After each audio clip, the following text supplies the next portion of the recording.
This meeting is being recorded. All right. Well, good afternoon, evening, everybody. My name is Dr. Robin Howe, and this is March. This is our March Sarasota University Montessori Colloquium, and this is part of a series that we do. It's always the third Wednesday of every month. We do take a break during the summer and obviously sometimes during the holidays. But this is a resource that's open to just everybody in the Montessori community. We certainly find people through Sarasota University, but we invite you to share, and we bring in different speakers to talk about different issues in Montessori. And so we appreciate you being here. Today's a very special day, actually, and I'm going to share why it's special. So I usually do this from my little desk somewhere, but I'm actually with two of the professors at Sarasota University, Dr. Norman Lorenz and Dr. Lindsay Pollock. And so we're actually in Boston together for the AMS conference. Our speaker, Lorna, will be joining us tomorrow. But we've worked together and we've not met Norman, neither Lindsay or I, in 4 years. Lindsay and I have met, so this is a really awesome opportunity for us to get together and host this colloquium together. So it's special for that reason. And it's also special because this month's guest, Miss Lorna McGrath, is somebody that I've known for, we were just talking about it, 30 years, since I was literally a child. And we had the opportunity to work together at the Newgate School in Sarasota, Florida. She was associate head. I actually ended up, when she did her first, she said, well, she's retired about 6 or 7 times now, I think. At one of her retirements, I actually stepped into her role as associate head of school. And so I had a great opportunity to work with Lorna. And I'll talk a little bit more about Lorna and then I'll pass it to her. But yeah, so I had, it was a really wonderful experience. And so it's really nice to have it sort of full circle, bring her back to talk about some of the things that she's doing right now. And so while Lorna spent the majority of her career working in a school, a brick and mortar school, running the Newgate School, or helping to run, but really running the Newgate School for many years, Lorna has been working with an organization, well, the Montessori Foundation, but working with a group called the Montessori Family Alliance, co-authoring a book that just came out, I think last year, Lorna, am I correct? Yeah, it's just about a year. Yeah. And doing a lot of work really in service of helping teachers, families really deliver Montessori and promote Montessori and live in Montessori life. And so I think that's sort of the essence of what you're going to talk about today, right? That's correct. Yeah. And so I would strongly encourage you to look into some of the awesome things Lorna is doing. I know that she teaches courses through the Montessori Foundation, obviously her book, and I'm blanking on the name right now, Lorna, and if I were really better prepared instead of hanging out with my friends, I'd have it in front of me. But I really appreciate you joining us tonight. And one last thing that I want to share that's exciting is, as I mentioned, this is something that we do as part of Sarasota University to support the Montessori community. We're having an information session on April 18th at 8 p.m. Am I correct, Mike? Sorry, 13th. April 13th at 8 p.m. And so if you're interested, please look at Sarasota University's website book, and we'll make sure, or you can put your email in the chat and we'll make sure you get the information. We're a small university catered, built around the principles of Montessori education. So it's about Montessori education, but it's also delivered in a Montessori way for higher education. So if you're interested in pursuing higher education, please join us. So with that, Lorna, I would like to hand it off to you. And again, thank you so much for joining us. Well, you're very welcome. Thanks for inviting me. I'm glad to be here tonight with all of you. Thank you for coming out and doing this wherever you are. I know you don't have to come very far these days, because here we all are in our living rooms, our bedrooms, our houses, wherever we are. Robin did a great job introducing me. I thank you very much, Robin, for doing that. I spend the vast majority of my time nowadays working with families and for families. And so the name of my book, I'll just let you know, because Robin kind of had a little brain freeze there for a minute. It's cold in Boston, I guess. Anyway, it's called Montessori for Every Family, a practical parenting guide for living, loving, and learning. And Tim Seldin and I wrote the book together and had a great time doing it, and have had some great reviews on it. So if you haven't seen it yet, you're going to be hearing about it a little bit tonight, and you'll get to see the cover, and you can look it up later on. But I wanted to start by saying, first of all, I hope that you will feel free to ask questions or add comments as we go along. I love to have people chat with me and ask me questions. So please feel free to do that as we go. If you'll just, if you do want to speak though, if you would just raise your, electronic hand that you have on your machine, then we can all listen easily to each other. So that would be terrific. And before I get started, I'm going to be talking about some things that I think are going to be important for parents. And so the first thing I want to do is ask you all a question, and just raise your hand so we can count how many hands are up when you answer. Okay, you don't have to answer verbally. So I want to know how many of you that are here tonight are parents. Just raise your hand. I can see a lot of hands going up. There's some people that don't have their cameras on. So if you're a parent, would you put your electronic hand up? Oh, they're sleeping. Well, everybody who has their camera on is a parent. Now, the second question then is, how many of you that are parents still have children at home? Okay, about half. Yeah, about half. Okay, great. So what I want to say, just to get us going, is that being a parent is a lifelong, ever-changing relationship with your child. And even when your child is an adult, you're still a parent, you're still in relationship with that person. And so that's important to think about. Most things, even when you're a teacher, most of the time you have a little break sometime during the summer or on spring breaks and winter breaks, and you can kind of, take a step back. I know teachers never stop, but it's not like being a parent. You never get a vacation from being a parent. You're always that. And so it's important for us to be able to know how to best interact with our children, no matter what age they are, no matter where they live, no matter what their life is like. And so we're going to talk about some of those things tonight. So I want to start with talking about the Montessori Family Alliance. And to get us started on that, I want to ask one more question, and that is, how many of you, I see some electronic hands up still, so if you'll turn those off so I can get a really good count here, a really accurate count. I want to know how many of you that are here tonight have ever heard of Tomorrow's Child magazine. Raise your hand if you've heard of Tomorrow's Child magazine.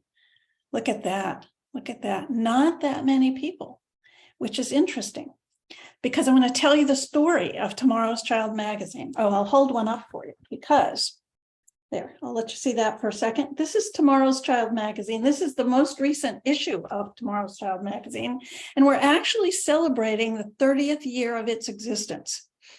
Back 30 years ago, Tim Seldin, with his Montessori Foundation, worked with school leaders mostly. And one of the things that he found as he worked with the school leaders is that parents needed a sort of a go-to place to find out information and to know more about Montessori and to bond better with the schools that they were in and with the people that they were with.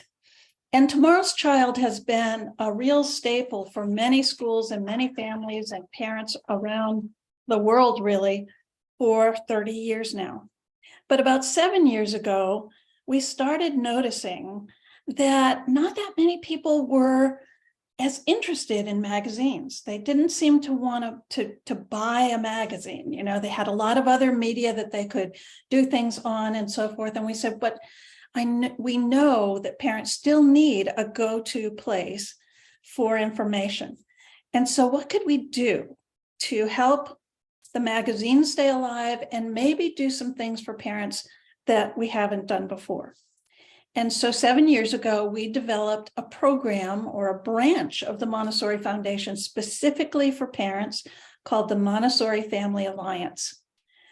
And the Montessori Family Alliance, if you are a member of that group, then you automatically will get Tomorrow's Child magazine. That's a benefit of it. And you can get it in print or you can get it digitally. It's either way, doesn't matter. But we said parents want more than just a magazine, obviously, so what else can we do? So we have incorporated some things for parents so that they can find out information that's important to them. One of them is that on the Montessori Foundation website, which happens to be www.montessori.org, you can, if you're a member, you can take a look at what we have been doing, which is weekly webinars. I do a webinar every Tuesday. It's live, it's free. It's at 1 o'clock in the afternoon. It's about 35, 40 minutes. And it's specifically designed for parents so that parents can get information. Today, I had 2 dads on my show, and they both have, well, one had 2 children, has 2 children, and the other has 1 child. Their children are grown, but they decided to keep their children in Montessori through high school graduation.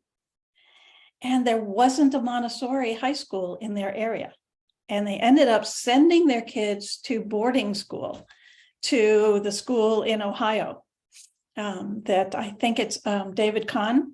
Does he run that school? You'll know, Robin. Well, I think they moved it all to Hershey and Close University Circle, but I think it's all on the farm now. And it was originally.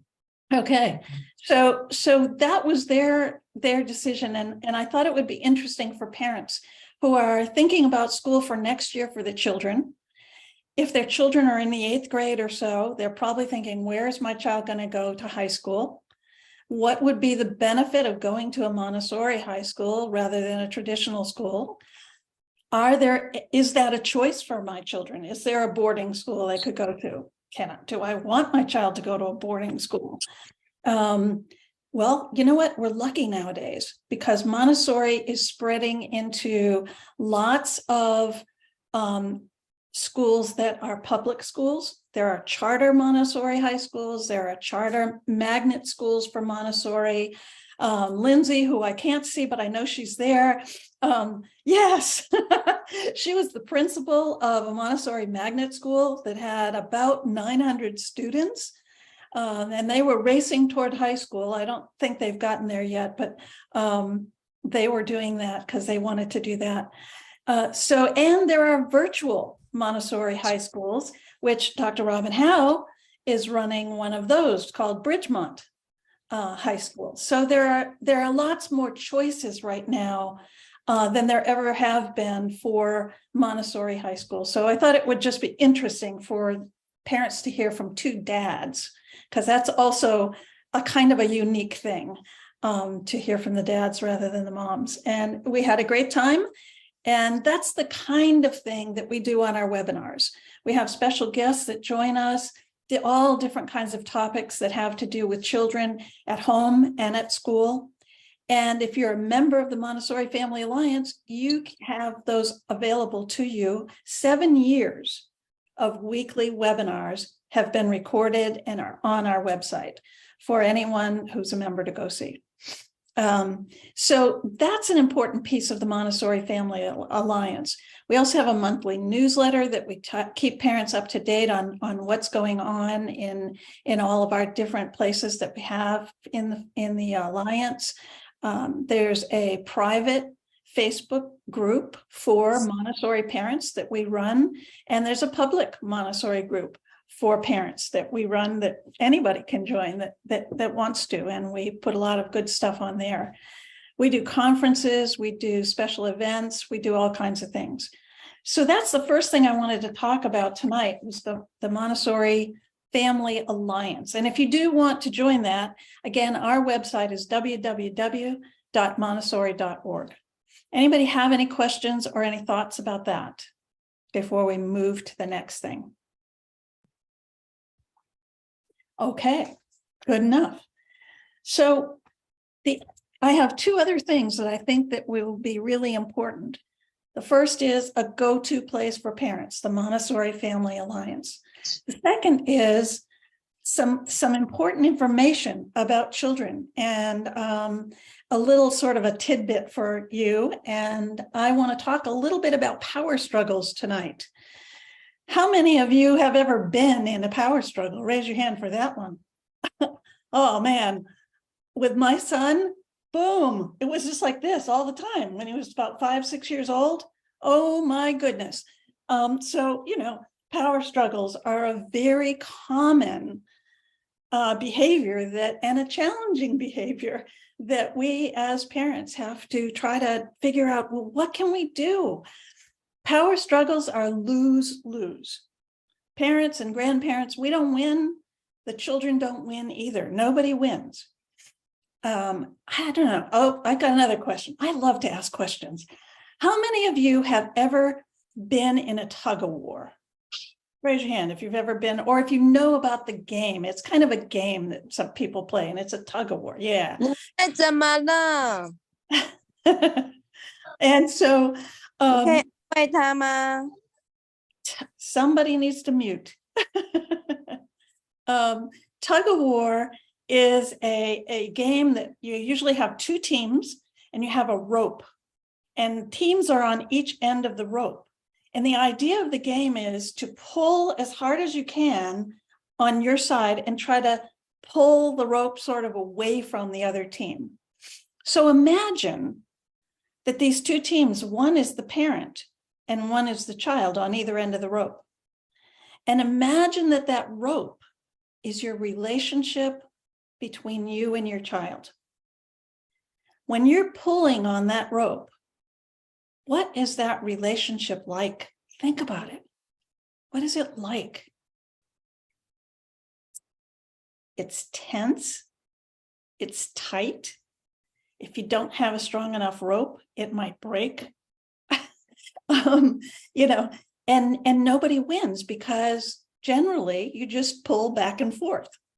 And so it's a lose-lose. It doesn't help your relationship with your child. So we want to. We actually had a couple of people who had questions, but then they put their hands down. So I apologize. But one thing I did want to share, I have a 28-year-old daughter that yesterday we declared that she was in Montessori with me through 6th grade. And she's 28. She's now teaching in the city public schools of San Francisco. And she got angry with us because we're selling the family house. Right. And that tug of war, as you say, it never stops. It doesn't stop. That's I think for those of you that have young children, just be along for the ride. Well, I'm going to give you some tips tonight. A couple of tips about power struggles. I actually like power struggle people because it's one of the behaviors that actually is fairly easy to refocus people with it. And it's all about people needing to feel some control. That's what power struggles stem from, is a person's need to feel they have some control over their own lives or over a situation. And when they don't feel like they have any control, they often will, challenge and push back and get defensive. And that's when your power struggles happen. So first thing to remember about power struggles, it takes 2 people to have a power struggle. 2 people. If one person says, I'm just going to walk away, there isn't a power struggle because power struggles is a pushing kind of a thing. You see my hands? Push, push, push, push. If I walk away, there's nobody to push, And so one thing that you can do is you can disengage. So I would say pick your battles. Pick your battles. Yeah. Don't fight over every little thing. And you can get caught up in that. If it's not going to ruin their lives, then let it go. But here's the key. You got to follow up later on. When everybody's calm again, there's not a power struggle, follow up and say, do you remember today when such and such happened, when I was telling you you needed to put your pick up your lunchbox and take it to the car, we had to go, and you didn't want to take it. Do you remember that? Yes, they'll say. Well, I didn't like it. I feel like I nag you all the time about your lunchbox, and I don't like it. Do you? And your child's going to say, no, I don't like it, because they don't. And so that gives you an opportunity to have a conversation and to develop some agreements about how the lunchbox is going to get to the car, and there's more to it. If you were to take my parenting course, you would find out even more about what happens if you make an agreement and that the child doesn't follow through with the agreement. But I can't go into all that tonight. I want to give you some other things about power struggles as well. But that is one way. You can disengage at that moment. I could, if I were the mom and my child, we were getting into a power struggle about a lunchbox, I would just disengage. And I would either just pick the lunchbox up and bring it to the car myself, or I would leave it there and let my child fend for themselves when they got to school, figure out what they're going to do about lunch. But I wouldn't get into a big, huge power struggle over a lunchbox. It's not worth it.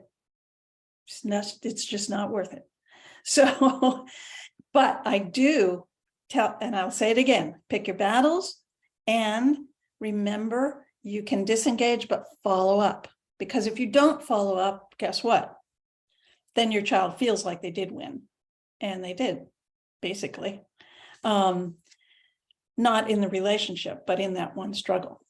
So, okay, so the other things that you can do, this is what I like about Power Kids, is there's quite a few different things that you can do in a situation. So sometimes you don't want to disengage, Sometimes what you want to do is you want to give your child a choice. Depending on the situation, you have to think about what's going on here. But sometimes the thing that will disengage or refocus your child is you start to feel like you're getting in a power struggle. You can say, well, do you want to do this or do you want to do this? So give them a choice. And often that heads off the power struggle before it even starts.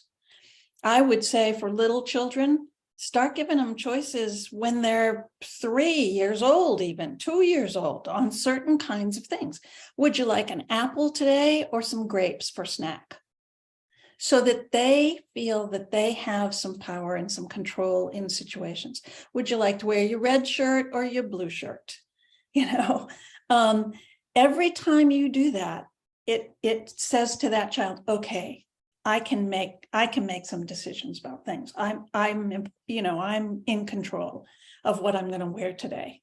And it gives them practice in making decisions. And it gives them confidence in their own ability to control things. Another thing you can do, this one is one of my favorites, you can do the unexpected. You're getting into a power struggle with your child about the lunchbox, and I'm going to keep with the lunchbox because it's fun. And instead of getting into a big power struggle that you think, oh, it's happening again, because you can feel it. You can feel your, all these things happening. You start feeling that, just start singing a song or marching around the kitchen or doing something just silly that has, nothing really to do with the lunchbox, but it just breaks that tension and breaks that feeling of, here we are in a power struggle again, rather than getting sucked into a big situation over a small, tiny thing that really isn't going to make a lot of difference in the end. Another thing you can do, this is a good one too, in a power struggle, is let go of your fixed position. Sometimes we as adults, we think we know the right way, the way to do everything or many things. And okay, so we do. But sometimes a child has a different idea or a different way of doing something, and we still get the same result, right? And so sometimes it's important to just say, wait a minute, do we really have to put the lunchbox by the door, or if my child wants to put the lunchbox next to his jacket that's hung up on the coat rack, maybe that's an okay idea, because we're still going to get the same result. But if I insist that that lunchbox has to be in front of that door when we go every day, then that can become a big power struggle, and it doesn't need to be. So sometimes I have to say to myself, you know, really, does it have to be in front of the door? Or could it be with the coats or in his backpack or someplace else? So let go of your fixed position is another thing that you can do to defuse a power struggle. You can use signals with your child. You can sit when you're making that agreement at a neutral moment. You can say, you know what? When I start feeling like we're getting into a struggle, maybe we could just give each other a signal and we can stop. And so some kids really like that. They like to come up with the signal, you know, maybe they give you a peace sign, or maybe they pull on their nose, or maybe they pat their head, or whatever they do. Or maybe I point to my watch, oh, time for bed, but I don't say any words. Maybe that's my signal, you know, for that. It depends. It depends on the child. And you as the adults in the situation have to figure out what would work for me and would work for the child in this situation. And that's another thing that you want to do. And especially as children get older and have had a lot more experience, you can create win-wins. You can say, you know, this isn't working for me and it doesn't seem like it's working for you. Wonder what we can do that would work for both of us. And come up with a compromise, come up with something that's okay for both of you. Oh, and here's a very important one. And this is my last tip for you about power struggles tonight. And that is, you can use one word. So instead of talking and talking and talking to your child, some of us just go on and on. And you know what happens? Your child gets deaf. We like to call it parent deaf, but they get deaf. So instead of talking and talking and talking, it's kind of like a filibuster for some parents. They just keep talking until everybody just gives up. Okay. Oh, and if you're a teenager, if you're talking and talking and talking, and finally your teenager goes, oh, okay, mom, okay, dad, all right, fine, I'll do it, whatever it is. I want you to know they're not going to do it. They're not going to do it. They're just saying that to get you off their backs. You're driving them crazy. So don't trust that. Okay, all right, fine. It's not real. So instead of doing all that and getting everybody into a whole lot of ruckus, just use one word. So instead of me saying, you know, your lunchbox is sitting there, it's time for us to go, we got to do some stuff here, come on, you got to get your lunchbox. Instead of doing that, you know, you could just say lunchbox. And wait. Don't walk away. Don't, you know, just wait. Quietly wait. It's hard for some of us. Very hard for me. I've been working on this for years. Anybody have any questions or anything about power struggles or anything you want to talk to me about on that one? I thought I saw something in chat somewhere. Did somebody put something in there?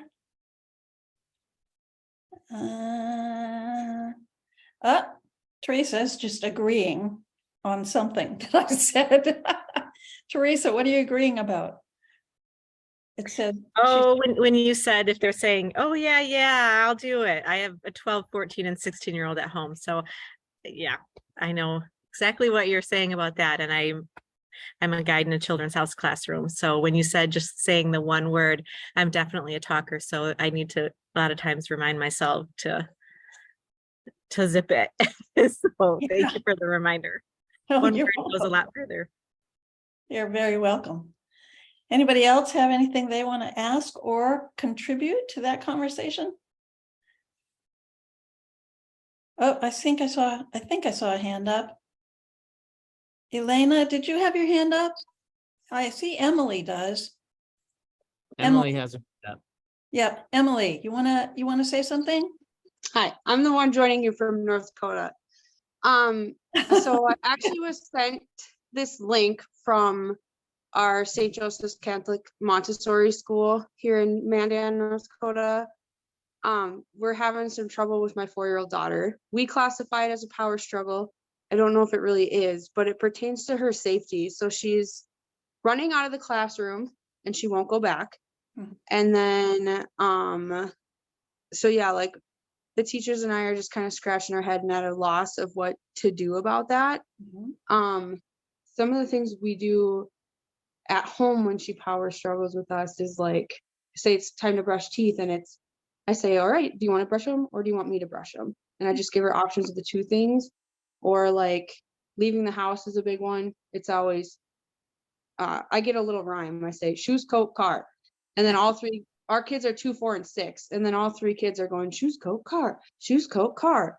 So like we got a few good things that are working for us. Yeah. But this whole like, she just runs, she'll like be doing atrium, or she'll be doing an activity in the classroom and the teacher says like she's focused, and then all of a sudden she turns around and she's like, where's Kat? She's gone. And they can't find her, and she's hiding from them, and she's like seeking them. It seems like she wants them to come and chase her. So I'm just wondering if you have any tips, and like this might not be the section, or maybe you had mentioned that you've got some like 7 years of recordings from other things. So maybe you've got other resources out there, but that was kind of, my husband, Rick, and I are listening, and that was kind of our thing that we had. Yeah. I would probably have to know a bit more about the situation where she's just running away and not wanting to come back. Sometimes, children will do those kinds of things. For example, I'll give you an example of one on the playground. They don't want to come back into the school, right? And so they run away and they hide on the playground. And one of the things that teachers can do with a child like that is you can give them some sort of responsibility that makes them feel like they have some power. Like maybe they hold the gate open for all the kids and then make sure it's closed when everybody's off the playground. So they do have to be off the playground, but they've got some kind of power. Now, it's different. What you're describing is a little bit different than that. If she just simply disappears out of the classroom, we'd probably have to talk later on and figure it out together, if you would like to. So, even that is a good idea though, because when we struggle at bedtime, their dad goes, all right, who's going to lead the train? So then instead of being like, come on, we told you it's bedtime, he says, who's going to lead the train? And then of course they all argue and fight about who gets to lead the train. But I think, if her teacher, that's a good idea, is if she doesn't, because sometimes she is trying to run away outside or go to the gym or something. Mm-hmm. So that's a good idea. Even just being like, hey, can you ask Kat if she wants to hold the door open for everybody, or something like that is. Yeah. And they should look for patterns. So if she's doing that, if she's doing the running away thing, it's sort of at the same time every day, what's coming up for her? What's happening? Is there something that's triggering that? So, but we could talk about that more another time. Yeah. I'm glad you got some good stuff out of that. Thanks. Thank you. You're welcome. Anybody else? All right. Well, we're going to move along because I wanted to show you one other thing tonight, and that is our new book. And here it is, Montessori for Every Family. It's called A Practical Parenting Guide to Living, Loving, and Learning by me and Tim Seldin. I started the evening with talking about that being a parent is a lifelong, ever-changing relationship with your child. And I think it's Martin. I apologize if I don't have his name right. But anyway, he said his 28-year-old daughter still gets in power struggles sometimes. Hopefully when your children are adults, there's less misbehavior that you have to refocus, but it still pops up. You know what? It pops up with couples, with parenting partners, with people. It's just when people are feeling they don't have control, then it happens. And other kinds of things, attention getting behavior happens. Doesn't matter if they're 3 or if they're 16. 16-year-olds are really good with the attention getting behavior and power struggles. They're good with both of those. Well, one of the things I want to tell you about our book is that Tim and I wanted to create a book that would not just be for parents with children in preschool, because that's what most people think of when they think of Montessori, isn't it? They think of, oh, that's great for preschool. And it is. But it also is great for elementary and adolescence and young adulthood and on. But we know that parents, most of the time, when they're buying something like this, it's when their child is very young. And so what we did in our book is we actually, in different places in the book, I don't know if you can see this, it's kind of small, but it's called Ages and Stages. And in the sections of the book, like this particular one happens to be action games and activities. And so there's 3 different groups, 18 months to 6 years old. Here's what you do for action games and activities. 6 to 12 years old. Here's what you do for action games and activities. 12 to 18-year-old. Here's what you do for action games and activities. So this book can be used throughout childhood, because all the different sections have those in it. The other thing that we really wanted to do is, Tim and I, Tim is actually older than I am, and I'm pretty old. So he and I, we don't have children at home. We might have grandchildren. I have a grandson, and he's a hot ticket. I just want to eat him up. But we don't have children day to day in our homes, that we are taking care of. And we wanted a book that would have some things in it from parents who are currently in their homes with their children, dealing with so many of these things that happen in family life. And so throughout the book, you will see there are real life stories, about a page for each story. So they're not long, but they are from people that we know that have children at home, talking about what they do and how they've used some of the things in this book. The other thing that's kind of nice about this book is that we start off with this section called What is Montessori? And it's a brief little version of what is Montessori, because Montessori is a lot. Many of us spend our entire lives doing Montessori. I know I have. And so we do a 2-page spread on Montessori philosophy, just 2 pages, that's it. Then we do a little bit about a Montessori-inspired home, and then 11 Montessori key principles. All of these are 2-page spreads. And the other neat thing about this is you can open this up to any place in the book that you're interested in. You don't have to read it from this cover to this cover. It's not that kind of book. You can open it up. I just opened it up to encouragement versus praise. That's a 2-page spread. That's all it is. You guys, I know you're busy. I know you're working. I know you're tired. And you just want to know, how do they do this encouragement thing at school? I know they do it. We do have a few tips for parents about refocusing children's behavior. This one happens to be called Disarming the Squabbles. Okay, and again, it's a 2-page spread, and it actually has a real life story from a parent who her kids have squabbles, and she wants to know how she used some of these practices. This 2-page spread actually tells you how, the steps in disarming the squabbles. So it's just a 2-page spread. So we think it's a terrific book. And we hope that you do too.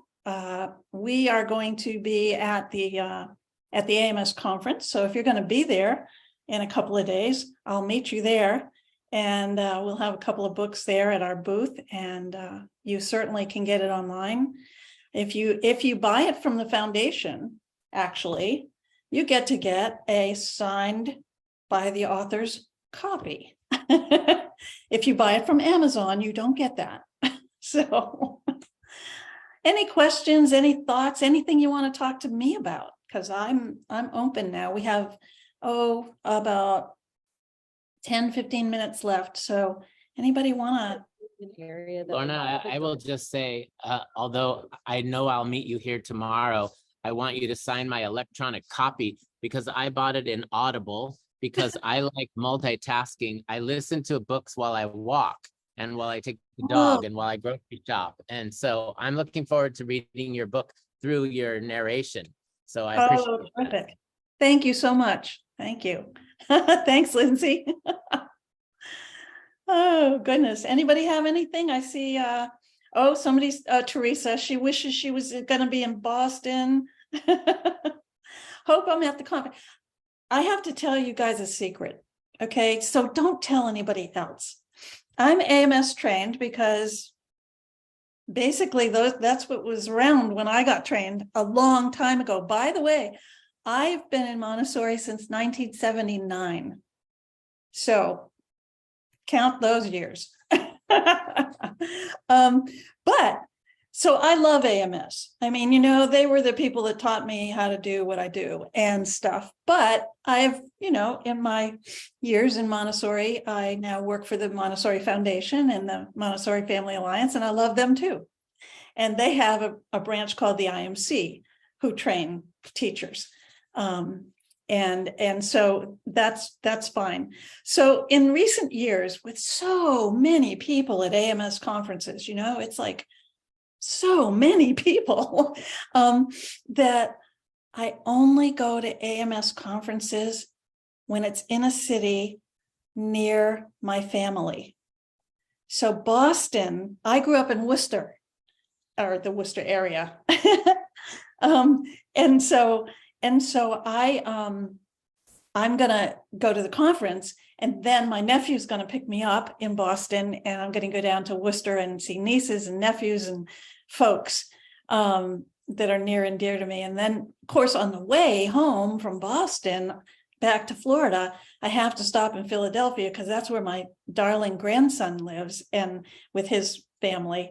And so I have to stop in Philly for a few days and see him. And then I'll go back to Florida. So if AMS is in Denver, if AMS is in Boston, if AMS is in Philadelphia, you're probably going to see me there. So I don't know if I'll be at next year's, Teresa. Anybody else have anything? Oh, Teresa says, will I be at IMC? Of course. Yes, of course. IMC conference this year is going to be 2024, because 23. We're going to be in Arizona, I believe Phoenix, Arizona. Correct. And yes. Trace, I'll give you another secret. I go to all the IMC conferences. Oh, Lorna, I have a question for you, which is sort of a guided question because I feel like I know what I think some of your greatest gifts are. But what do you think is something that teachers and administrators on a very micro level at their own schools can do to really help parents re-engage with Montessori and doing it at home? Because I know that one of the things that I hear about working with the schools I work with is, the parents that are into Montessori, they come to everything, but the parents that aren't into Montessori are just there, like those are the ones we can't come into parent ed nights or anything. Like, so what, like in your work with parents and as a grandparent, whatever, what are some strategies that you've found that are effective for really trying to re-engage communities with Montessori as part of a collective goal of having school, home, continuity? Absolutely. Well, first of all, I think that every Montessori school should offer a parenting course that is geared based on Montessori principles. So I will tell you that Jane Nelson, with her positive discipline, you know what? It's based on Alfred Adler. And Montessori and Alfred Adler knew each other. They agreed with each other about human behavior. And guess what? That's what positive discipline is. It's all based on his work. And Montessori was totally into it.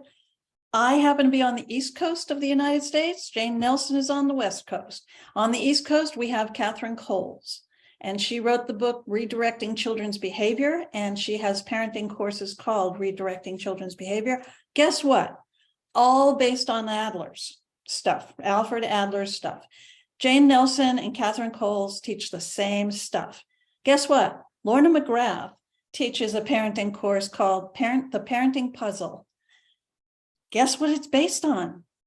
Alfred Adler, positive discipline, redirecting children's behavior. It's all in alignment with Montessori.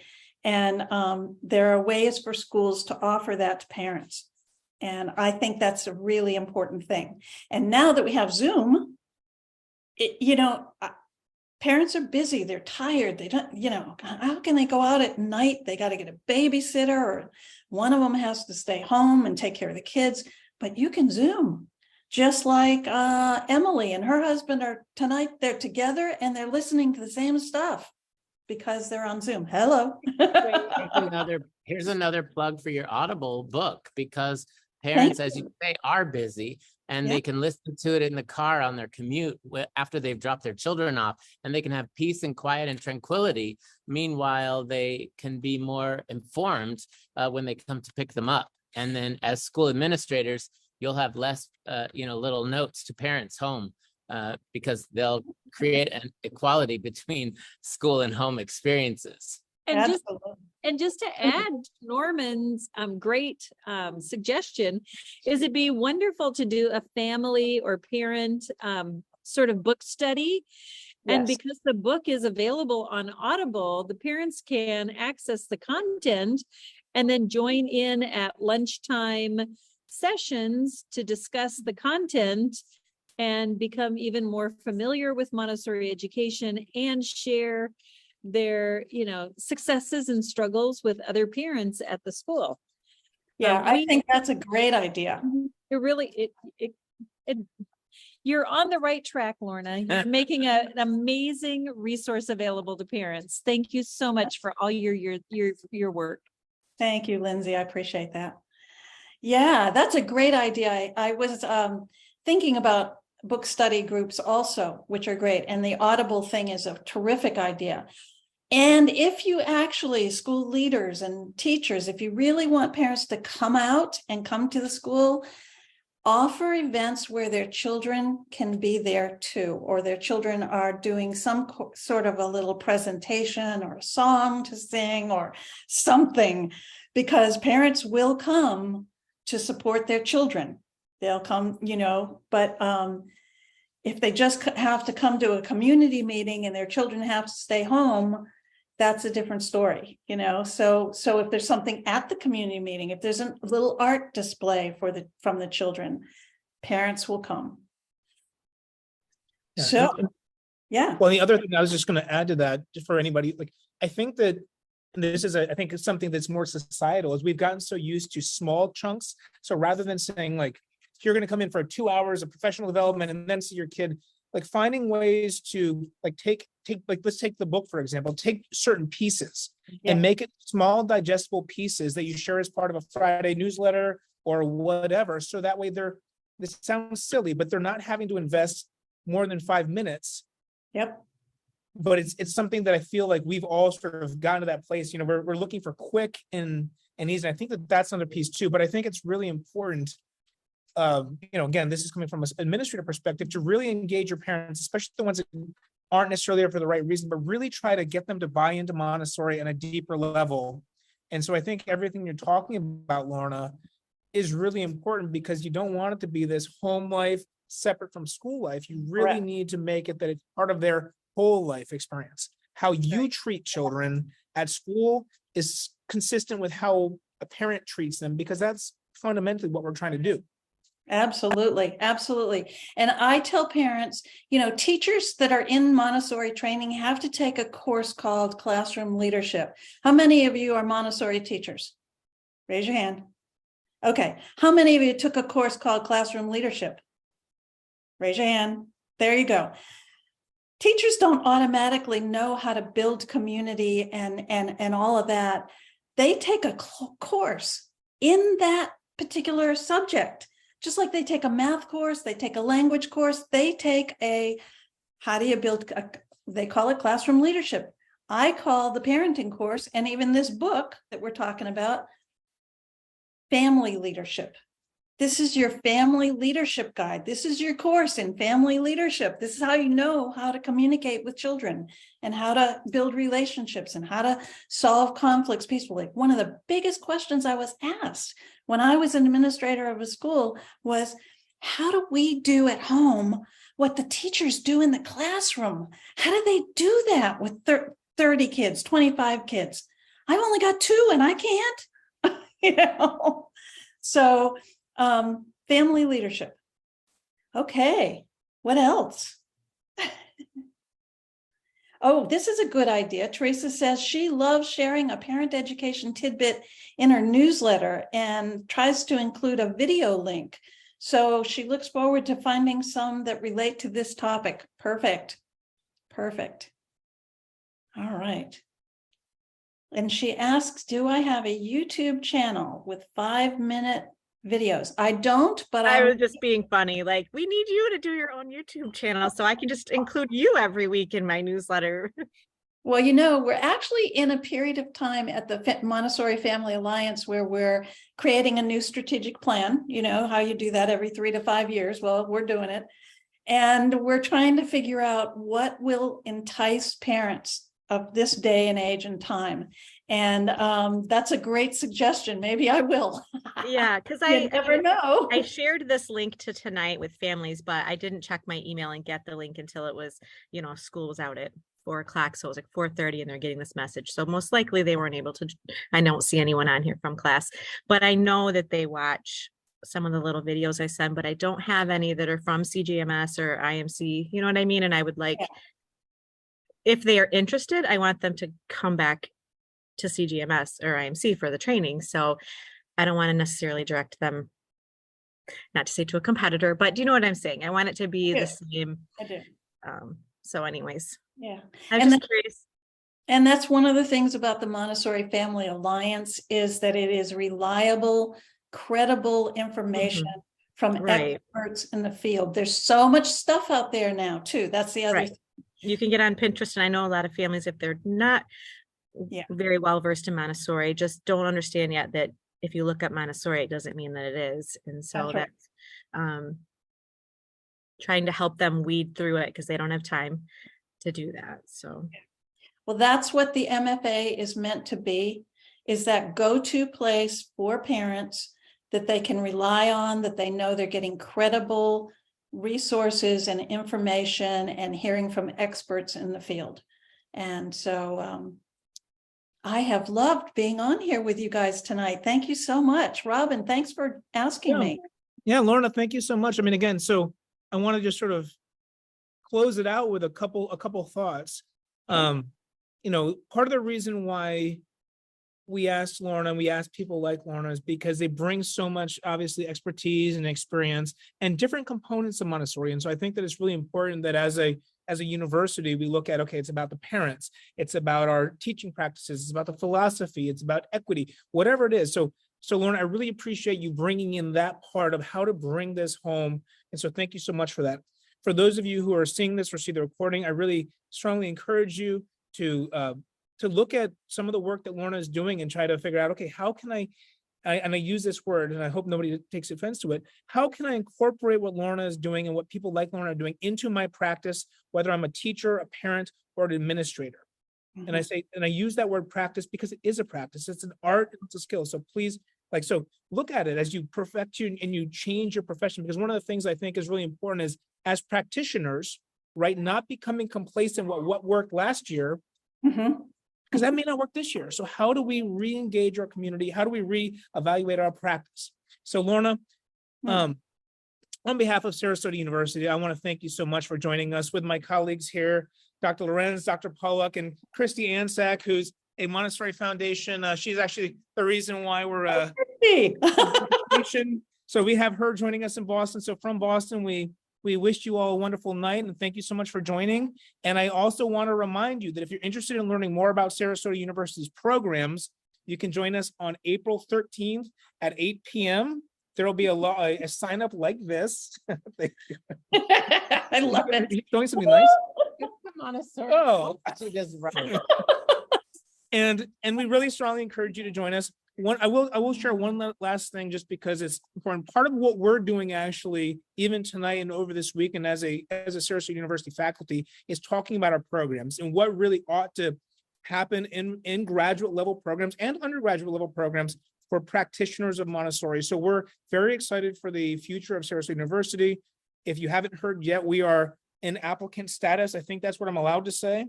We're in applicant.